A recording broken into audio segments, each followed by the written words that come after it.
ওদের সম্পর্কটা ছিল 5 বছরের। আমার বাসার ঠিক পাশের বাসাটা হচ্ছে ওদের, মানে আমার ফ্ল্যাট শেষ তো ওর ফ্ল্যাট শুরু। ছোটবেলা থেকে একসাথে বড় হওয়া। হুট করে একদিন দাঁড় করায় বলে যে, শোনো, আমার কেন যেন তোমার প্রতি আজকে কেমন যেন একটা ফিল কাজ করতেছে। প্রত্যেকদিন ওর জন্য দাঁড়ায় থাকতাম রাস্তায়। অনেক জ্বালা যন্ত্রণা দেওয়ার পরে মেয়েটা রাজি হইলো।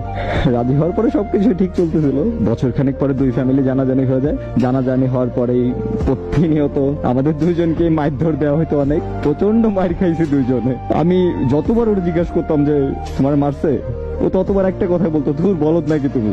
কখনো এই সব জিনিস আমার সামনে আনে নাই, কখনো শেয়ারও করে নাই যে আমার সাথে এই জিনিসগুলো হয়েছে। এভাবে আমাদের সম্পর্কটা চলতে চলতে 5টা বছর অ্যাটলিস্ট আমরা দুই ফ্যামিলির অনেক বোঝাই সুঝাই শেষ পর্যন্ত আমাদের বিয়েটা হয়। আমার কাছে মনে হচ্ছিল আমার দুনিয়াতে কোনো কিছুর আর আফসোস নাই, আমার কাছে সবকিছু আছে। যে মানুষটাকে ছোটবেলা থেকে ভালোবাসি, যে মানুষটাকে পাওয়ার আশা করছি, সেই মানুষটা আজকে আমার সাথে। আমাদের বাবা মা অনেক বেশি ভালোবাসতো আমাদের, মানে দুইজন যা চাইছি, যখন যেটা করতে চাইছি তাই করতে দিছে, কখনো কোনো বাধা দেয় নাই। ওই সবসময় আমার একটা কথা বলতো যে আমি কপাল কইরা দুনিয়াতে কিছু পাই বা না পাই, আমি কপাল করে একটা বর পাইছি, আল্লাহ আমার একটা বর দিছে, আমি এতে অনেক খুশি, আমার আর কিছু লাগবে না দুনিয়াতে।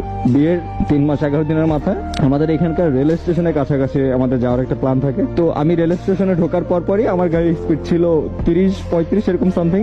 তো পিছন থেকে একটা ছেলে ক্লাস 8-এ পড়ে, তো ছেলেটা 110-15 স্পিডে আসা আমাদের বাইকে লাগাই দেওয়ার পরে আমরা দুইজনে ছিটে পড়ে যাওয়ার পরে গাড়ি পড়ে যাওয়ার সাথে সাথে সাইলেন্সারের লাগা কিছু কিছু জায়গা আমরা অনেক জায়গায় পুড়ে যায়। তো আমি হাঁটতে পারতেছিলাম না, আমি আপুর হাইটা তাড়াতাড়ি ওর কাছে যায়, মাথাটা আমার কোলের উপরে রাখি আর তাড়াতাড়ি করে বলতেছিলাম যে কিছু হয় নাই, তাকাও আমার দিকে।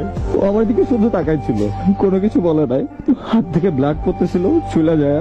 তখন আমি ওটা কোলে করে নিয়ে রিক্সা উঠে আমাদের এখানকার ক্লিনিকে নিয়ে যাই। ওইখানে ডাক্তার ছিল না, পরে সদর হাসপাতালে নিয়ে যায়। এর ভিতরে আব্বু চলে আসে। সদর হাসপাতালে নিয়ে যাওয়ার পরে ওইখান থেকে বলে যে ওর ট্রিটমেন্ট এখানে দেওয়া পসিবল না, ওরে খুলনা নিয়ে যেতে হবে। খুলনা মেডিকেলে নিয়ে যাই।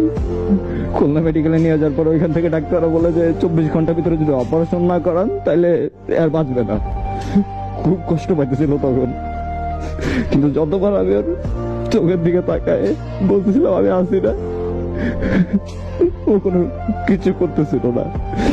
আমার ঠোঁট দিয়ে রক্ত পড়তেছিল, জাস্ট ওইটা দেখা ও কান্না করতেছিল। তারপর ওইখান থেকে প্রাইভেট হসপিটালে নিয়ে যাই, কারণ ওইখানকার নিউরোসার্জন, ঢাকার যে নিউরোসার্জন ছিল সে তখন খুলনায় ছিল গাজী মেডিকেলে, তখন ওইখানে নিয়ে যাই। ওইখানে নিয়ে যাওয়ার পরে ওর ট্রিটমেন্ট চলতেছিল। তারপর আমার শ্বশুর আইসা খুলনা নেভি হসপিটালে নিয়ে যায়। ওইখান থেকে সকালে এয়ার অ্যাম্বুলেন্সে করে 17 দিন ট্রিটমেন্ট চলে, অপারেশন হয়। তখন আমি ঢাকা, আমি সকালে ফজরের নামাজ পড়তেছিলাম, রাতে ঘুম হয় নাই, খালি উল্টা পাল্টা স্বপ্ন দেখতেছিলাম। সকালবেলা যখন ফজরের নামাজ পড়ে আমি, তখন আমার কেন জানি মনে হতেছিল আমার সুরা ভালো লাগতেছে না। তো তখন আমার মাথা কাজ করতেছিল না।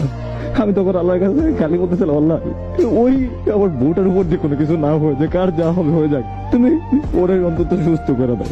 আমি অসুস্থতার সময় এমন সময় আছে যে মানে আমি হাত যদি বাঁধতাম নামাজে তাহলে আমার হাত থেকে ব্লাড পড়তো। আল্লাহর কাছে প্রত্যেকটা মিনিট, প্রত্যেকটা সেকেন্ড একটা জিনিস চাইছে, আল্লাহ আমার বউটার তুমি ফেরত দিয়ে দাও। কিন্তু পারি না, আল্লাহকে খুশি করতে পারি না। আমি ফজরের নামাজ পড়ে বাড়িতে আসার জন্য, গোপালগঞ্জের দিকে আসার জন্য বাসে উঠছি। আমার কাছে মনে হইতেছিল যে আমার মানুষটা আমার পাশে বসে, আমার মনে হইতেছিল যে আমার সাথে সাথে যাইতেছে। আমার বুঝতে বাকি ছিল না যে ও আর নাই। আমি বাস থেকে নামার পরে দেখে সবাই বাস স্ট্যান্ডে দাঁড়ানো, আমার নিয়ে বাসায় গেল। আমি দেখি যে আব্বু গেটের সামনে দাঁড়ানো, আব্বু আমার জড়া ধরে কান্নাকাটি করে দিয়েছে, বলতেছে আব্বু রে আমার মা নাই রে। আমার আব্বু, আমি যতদিন অসুস্থ ছিলাম 17 দিন, আমার আব্বু একটা ওষুধ পর্যন্ত আমার কিনা দেয় নাই। আমার আম্মু ওষুধ কিনে দিতে পারে।